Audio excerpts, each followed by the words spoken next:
quero fazer uma oração agora pedindo que Deus nos ilumine e nos ajude a entender o capítulo de hoje. Hoje a gente vamos ler o Isaías 38 e a gente, claro, precisa da sabedoria de Deus para compreender mais uma vez este capítulo. Vamos orar? Senhor Deus e Pai, obrigado pela oportunidade de estar aqui com os meus amigos da TV Novo Tempo, canal da Esperança, e agora eu quero pedir ao Senhor que nos capacite de tal maneira que possamos entender a Bíblia Sagrada. Em nome de Jesus, oramos. Amém. Muito bem, vamos lá então, Isaías capítulo 38, o capítulo do dia, fala a cada um de nós várias lições, várias mensagens. E eu separei de maneira específica 7 itens, 7 temas ao ler Isaías 38. Bom, esse capítulo ele trata de uma história, ele trata da doença, da oração, da cura de Ezequias e também do louvor de que Ezequias fez ou proferiu a Deus em virtude da sua cura. E aqui nós temos então alguns destaques. Eu destaquei, por exemplo, o verso 1 de Isaías capítulo 38, qual eu quero ler para você. Aqui diz assim: naqueles dias, Ezequias adoeceu de uma enfermidade mortal. E aí nós lemos o seguinte, no final do verso 1. Põe em ordem a tua casa, porque morrerás e não viverás. Então nós vemos aqui um problema que aconteceu na vida de Ezequias, ele ficou doente. Isaías, o profeta, foi até ele, ele disse assim: põe em ordem a tua casa, porque você vai morrer. Algumas lições aqui. A primeira delas já. Todos nós podemos ficar doentes. É bem verdade que algumas doenças nós chamamos elas, né? Porque nós transgredimos, por exemplo, os remédios naturais que Deus deixou para nós. Vou só citar alguns deles, né? Deus pediu, por exemplo, que nós praticássemos exercícios físicos. Se nós não praticarmos exercícios físicos, nós estamos convidando a doença. Deus pediu, por exemplo, que nós cuidássemos com a alimentação e fôssemos temperantes, equilibrados na alimentação. Se você come de tudo que vem pela frente, come muito, né? Come muita, por exemplo, comida gordurosa, você fatalmente pode ter um problema, ou problema do coração, ou outro problema de saúde. Então, quando nós transgredimos as leis de saúde, nós vamos fatalmente convidar a doença. Se você quiser conhecer mais sobre esse assunto de saúde, a própria TV Novo Tempo, ali no site novotempo.com, você pode entrar ali e ali tem programas sobre saúde, os mais diversos, inclusive artigos sobre a questão da saúde, para você aprender um pouquinho mais, estudos bíblicos que falam sobre o tema. Mas é claro que no mundo de pecados que a gente vive, há doenças que elas vêm independentemente de você cuidar ou não, ter ou não hábitos saudáveis. Por exemplo, há doenças que elas são hereditárias. Tem doenças que você pega por causa de uma bactéria ou de um vírus, né? Nós vivemos num ambiente, num planeta corrompido pelo pecado e a doença vem. Um outro detalhe que esse verso me chama a atenção é o seguinte: quando nós ficamos doentes, primeiro, nós precisamos fazer a nossa parte, ou mudando o estilo de vida, ou também procurando um profissional de saúde, um médico, né, que vai nos orientar de maneira correta qual deve ser a nossa atitude. Mas nós também precisamos orar, colocando nossa vida nas mãos de Deus, para que Ele nos ajude a superar esta fase na vida. Outro detalhe desses dois primeiros versos de Isaías capítulo 38 é a fala de Isaías. Para mim isso foi muito forte. Isaías vem a Ezequias e diz assim, olha, põe em ordem a tua vida, porque você vai morrer. Nós não sabemos o dia da nossa morte. A gente pode morrer de acidente, pode morrer de diversas causas, até de uma doença. No caso de Ezequias, ele ia morrer por causa de uma doença.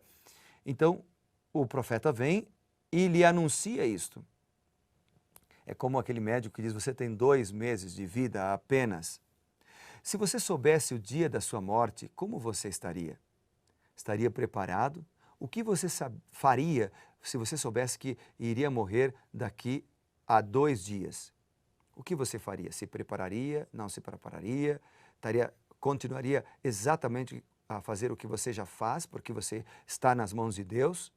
Ou você teria que mudar a tua vida, mudar os teus hábitos, porque daqui 2 dias você vai morrer? Pense nisso, porque a resposta fala muito de quem nós somos e o que nós estamos fazendo, se estamos ou não nas mãos de Deus. Bem, Ezequias orou ao Senhor, ele orou a Deus, confessou seus pecados e ele, em outras palavras, pediu a cura. Interessante que a mensagem de Isaías a ele foi: põe em ordem a tua casa.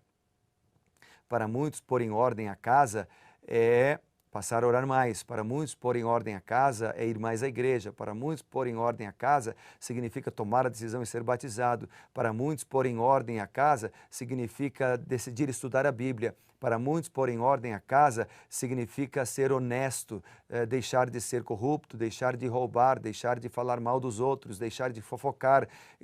O que significa pôr em ordem a tua casa para você? Eu não sei, mas faça uma reflexão, faça uma análise de você mesmo. E ore. Ezequias orou, ele pediu a cura e Deus o curou. No versículo 5, a Bíblia diz o seguinte, verso 5, ouvi tua oração e acrescentarei aos teus dias 15 anos. Deus ouviu a oração e lhe deu mais 15 anos. Depois nós vamos ver que isso acabou sendo um laço para ele. Amanhã nós vamos ver no capítulo 39 sobre isso. Agora, Ezequias recebeu a resposta à sua oração. Devemos tomar cuidado com o que nós pedimos, porque nós poderemos receber. E devemos confiar na revelação de Deus e na vontade do Senhor. Ele sabe o que é melhor para nós, mesmo que não seja algo que estamos esperando.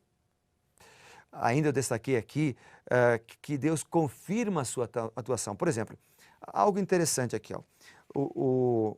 A partir do verso 9, nós temos o cântico de Ezequias. Ele recebe a cura da sua doença e tal, e ele começa a adorar a Deus pela cura que ele havia recebido.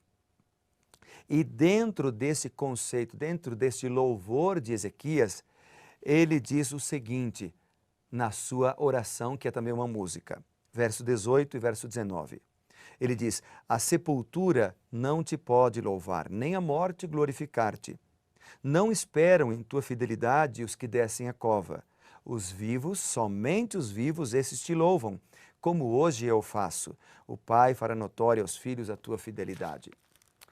Ezequias reconhece aqui que os mortos não podem louvar ao Senhor, porque os mortos estão dormindo. Há dezenas de textos nas Escrituras que mostram que a pessoa que morre, ela está como que num estado de coma profundo, ou seja, um sono profundo, do qual ela será despertada no dia da volta de Cristo Jesus. Então, por exemplo, quando Jesus ressuscitou a Lázaro, ele disse, Lázaro está dormindo. Lázaro já estava morto há 4 dias. E quando Jesus o ressuscitou, ele disse, Lázaro, vem para fora. E Lázaro então ressuscita com o corpo restaurado, já estava em decomposição, mas com o corpo restaurado ele sai da sua sepultura, que era uma espécie de uma caverna.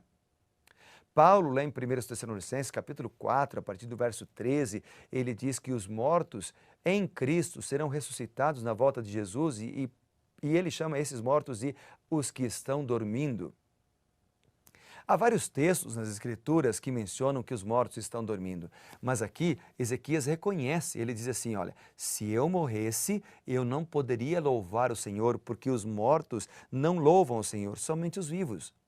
Obviamente que se os mortos saíssem da sua morte e fossem direto para o céu, através da sua alma, eles iriam para lá para louvar a Deus. Mas Ezequias, ele reconhece uma revelação do Senhor de que somente os vivos podem louvar o Senhor. Então ele diz assim, obrigado Deus, porque o Senhor me deu mais 15 anos para eu te louvar, para eu te adorar. Lindo, não é? A Bíblia é maravilhosa porque ela se completa, as suas informações são informações que nos trazem esperança. E eu quero terminar agora mostrando as lições do louvor de Ezequias. Por exemplo, no verso 15, ele diz que Deus é fiel. Por quê? Porque ele cumpre as suas promessas. Está ali, como prometeu, assim fez. Segunda lição do louvor de Ezequias, ele diz que Deus é o doador da vida. Está no verso 16, ele diz, restaura-me a saúde e faze-me viver. Terceira lição do louvor de Ezequias, ele diz que Deus é misericordioso e Deus perdoa. Está no verso 17, quando ele diz, lançaste para trás de ti todos os meus pecados. Quarta lição do louvor de Ezequias, ele diz que Deus deve ser adorado por quem está vivo. Versículo 18 e 19, que eu já mencionei aqui. Portanto, há muitas razões pelas quais nós deveríamos louvar a Deus, adorar o Senhor. Porque Ele respondeu às nossas orações ou porque Ele não respondeu. Porque Ele respondeu agora ou porque Ele respondeu depois. Porque Ele nos concede a sua misericórdia e porque Ele derrama sobre nós o seu amor, a sua bondade. Porque Ele é justo e porque Ele é misericordioso. Há muitas razões pelas quais nós deveríamos louvar a Deus. Então, em minha oração agora contigo, eu quero apenas louvar o Senhor por tantas bênçãos que Ele nos concede. Pela nossa casa, enfim, tantas coisas que Ele nos dá diariamente. Vamos louvar o nome do Senhor juntos nesse momento? Faça uma lista, escreva num papel todas as coisas pelas quais você poderia louvar a Deus. E aí, amigo, passe tempo, amiga, louvando o nome do Senhor. Vamos orar? Senhor, eu te louvo porque o Senhor é bom, o Senhor é justo, o Senhor é grande, o Senhor é misericordioso. Eu te louvo pela sua bondade e pelo seu amor. Eu te louvo pela salvação em Cristo Jesus. Eu te louvo também pela oportunidade de estar aqui com os meus amigos da TV Novo Tempo e da internet. Eu te louvo porque o Senhor me chamou para esse programa e para falar com os meus amigos. Eu te louvo, pois oro no nome de Jesus. Amém.